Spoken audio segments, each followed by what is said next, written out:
E aí, pessoal, tudo bem? Eu sou o Renato do canal Ideias e Fatos. Vamos falar sobre alguns fatos da guerra russo-ucraniana.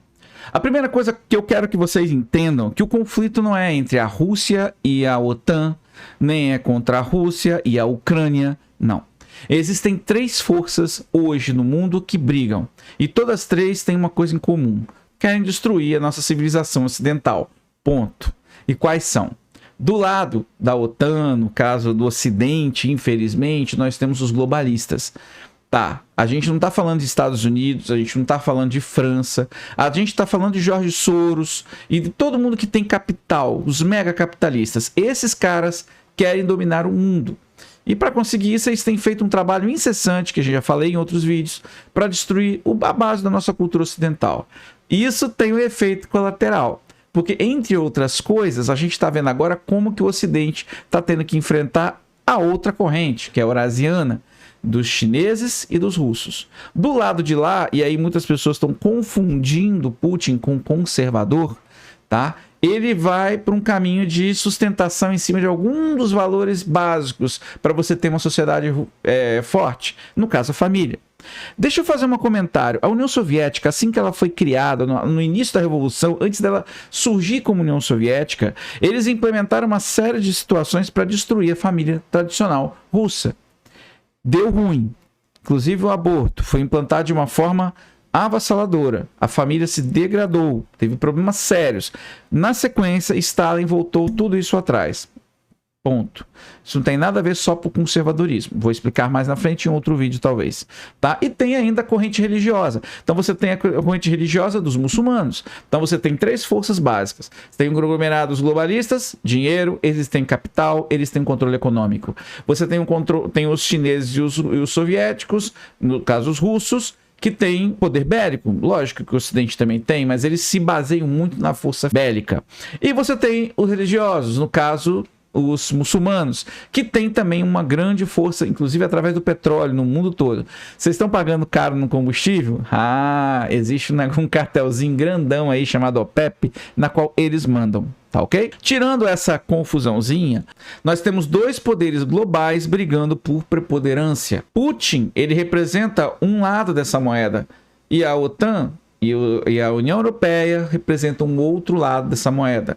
Nós estamos num conflito enorme de imagens, sons que mostram um lado do conflito. Sinceramente, vamos ser pragmáticos. A Rússia está tomando a Ucrânia. Não está perdendo. Ela não está perdendo a guerra. Ela está perdendo soldados? Está perdendo soldados. Mas ela está ganhando a guerra. Praticamente metade da Ucrânia está na mão deles. Os ucranianos nacionalistas, os donos do pedaço do território, estão lutando bravamente? Estão lutando bravamente. Isso faz com que nós pensemos. Por que eles estão nessa situação? Aí vem para um outro ponto dessa conversa. Como que a Rússia conseguiu chegar aonde chegou? Primeiro, porque os globalistas conseguiram fazer muito do seu trabalho sujo, né? Desmoralizando e destruindo as bases da nossa sociedade ocidental. Por isso que nós temos governantes fracos igual o Biden, que fica lá falando: eu vou fazer sanção, a Rússia vai ficar de joelhos. Meus amigos, Putin está se preparando para isso há muito tempo. Não é uma historiazinha que ele em janeiro deu na cabeça dele: eu vou invadir a Ucrânia. Não.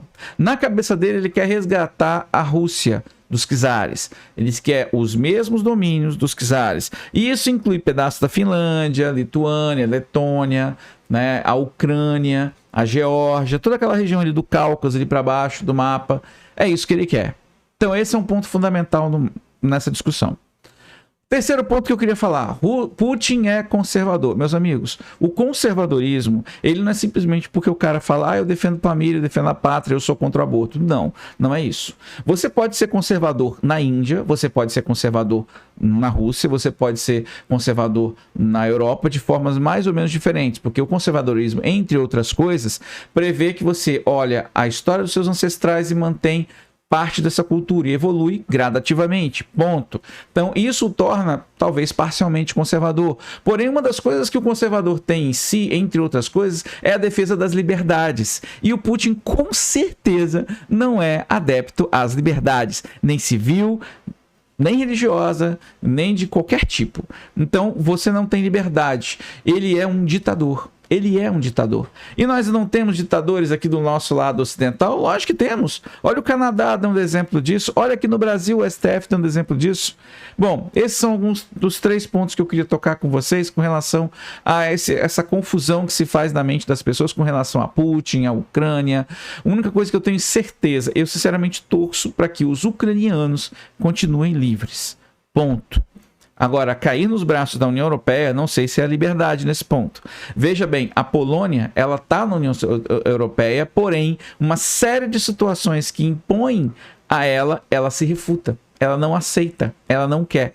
Porque também é uma gaiolinha de ouro aquele negócio. Porque você tem uma série de aberturas que você tem que dar no seu país para que eles possam mandar em você. Então é isso, pessoal. Espero que eu tenha sido claro nesse aspecto para algumas coisas que me falaram esses dias. E é isso aí. Fiquem com Deus. A gente se vê na próxima. Fui.